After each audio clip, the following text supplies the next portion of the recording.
Hello and welcome to Irish Football Fan TV. It's me, Paul, as always, and I'm here to do a little review on our under-19s team who just competed at the Euros. Got to the semi-final, got beaten 4-0 by Portugal. Not to go off in a downer, but that was the score. Absolutely fantastic achievement to get to the semi-finals, be up with the likes of France, Spain and Portugal. Absolutely outstanding by the lads, missing 11 of those players. That according to the manager, it was 11 players, that weren't allowed to be freed by their clubs. Some of them players included Troy Parrott, Adam Idah, Aaron Connolly, Michael Obafemi, Connor Coventry, Nathan Collins at Stoke. Top players, and ultimately they weren't allowed to be released by the clubs, because a lot of them are on first team duty or whatever, and they're being tried out, which ultimately I get, and I'm happy enough in a way that is the case. But from an under-19s point of view, and Tom Maughan, the job he done, to be fair to him, was absolutely phenomenal. To get them to the semis, first of all. Now, we know we had the game against Norway. The first game was 1-1. We did look a little bit edgy in parts, but for the most part, I thought we were quite solid. I really like the look of the back five that's there. You had Brian Maher in goal at St. Pat's.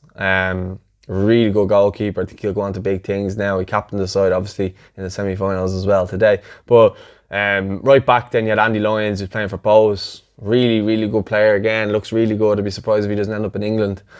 You had Oisin McEntee, who everyone's describing as Shane Duffy. Very, very solid as well. You had McGuinness beside him at Arsenal. McEntee's actually at Newcastle. So yeah, you had McGuinness from Arsenal partnering him in defence, and then you had Cam Ledwidge at left back for most of the tournament. At Southampton, I think, but he's a fantastic player as well. So I mean, the back five, to be fair, was fairly solid. And then you go into the midfield, and you had Leo Connor, and you had Joe Hodge, who Joe Hodge at 16 looks absolutely brilliant. One of the best technically gifted Irish players we've seen in a long time, and showed his quality against Norway with that goal. Not only can he attack, defend, pass, he can shoot as well, and he can score goals like that at 16. He's developing at Man City, so hopefully he just keeps continuing developing the way he is. Then you had Ali Regba out on the right hand side. You had Jonathan Afolabi up top, and you had Matty Everett then out left, and you had Brandon Kavanagh mixed in there as well. He was a brilliant player with Shamrock Rovers as well. He's kind of being drafted in slowly by Stephen Bradley, I think, but every time he plays and comes off the bench, he always looks like he's going to change the game in Rovers' favour. He's really good at unlocking defences and stuff like that. But I thought he had a really good tournament as well. He really worked a lot for the team. It was frustrating for himself and Afolabi at times, and even Regba and Everett, they looked, a lot of times like they were just doing a lot of defensive work, really, so I'd say they were knackered by the time they got up to the other end of the pitch. But anyway, from the Norway game, they showed that they could play ball, and obviously Joe Hodge gets the goal. Then we're on to the French game, do well there, only lost 1-0. France are constantly producing some of the best talent in Europe, if not the world. So that's nothing to be ashamed of at all, and the players must take a lot of credit for how they performed in that game as well. I know Brian Maher got man of the match, but as I said previously, I think he's going to go on to really good things. I think he's a really solid keeper, and the thing I love about this team as well is that they just all love playing for Ireland. They just all love it. You can see it by them, when they celebrate, they all celebrate together. It means so much to them when they score. I love that. I really do. I think sometimes people underestimate the spirit of celebrating a goal together. I think a lot more teams should do it. But anyway, they definitely have that Irish character about them. We'll go on then to the Czech Republic game then, and Afolabi, getting the goal. He made it himself. Brilliant bit of play. Carried it into the box and buried it. Made it all by himself, and we were 1-0. We're cruising at that point, but then Czech Republic got that goal. But then, luckily enough, Barry Coffey was there of Celtic. He came off and he was getting into really good pockets of space before that, and yeah, ultimately gets a goal with a lovely finish and a very calm, composed finish against the Czech Republic. And again, the way the boys celebrated that, I loved that as well. You know, it was really good to see that that togetherness again. It was look at the smile on my face. It was really nice to see.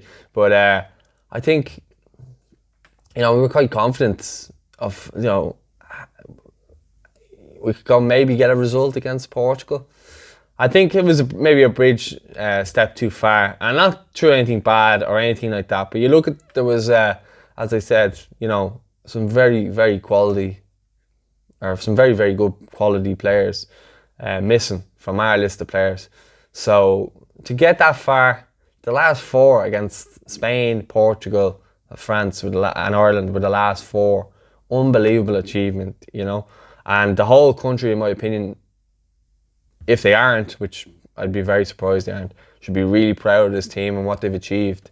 And, you know, we're in a period at the moment where there's so much shit going on with the FAI, and there's so much shit going on with, oh, who's going to come in and who's going to do that. That I think it takes away from the enjoyment of the actual football. You know, some of the League of Ireland teams are doing quite well in Europe at the minute.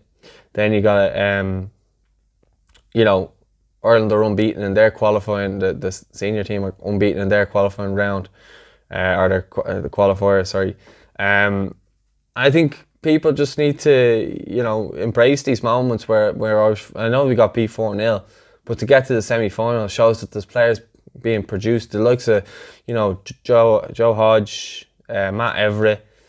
I'm gonna probably list the whole squad that were there today. You know, you mix them, or for this term, you mix them in with the players that we, you know, the 21s have. You know, some really good players there.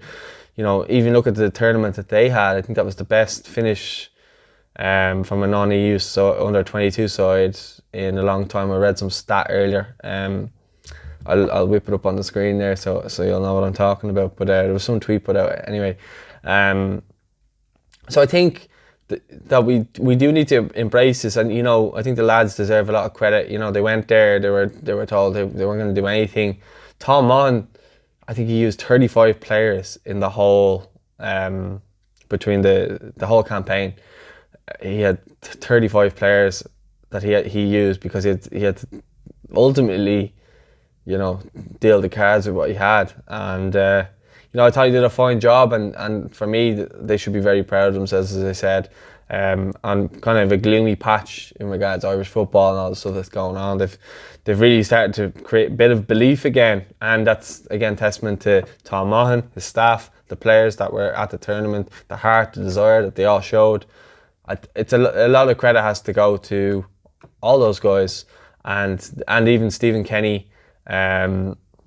So I believe he was over there as well, and the under 21s as well in their Toulon tournament. So, you know, in my opinion, the future is bright. I think, you know, stick with it.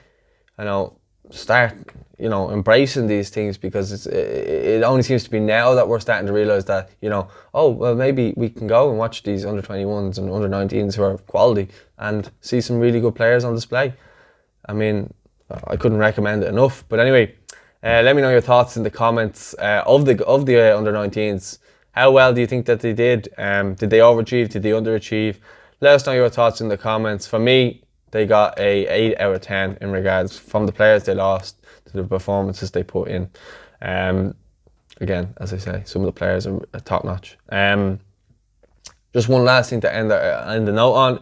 If you could please subscribe if you haven't already. We're aiming to reach 6,000 subscribers. We're 50 away, I think it is at the minute. So if you wouldn't mind dropping a subscribe if you're a returning viewer, and you know, you haven't subscribed but you do watch our videos, just don't forget to hit that subscribe button, please. And if you don't follow us on our social media sites, check us out at Irish Football Fan TV on Instagram and Facebook, and at Irish Fan TV on Twitter. Thanks very much for watching. It's always a pleasure to get these done. I'll speak to you all soon. Thanks for watching.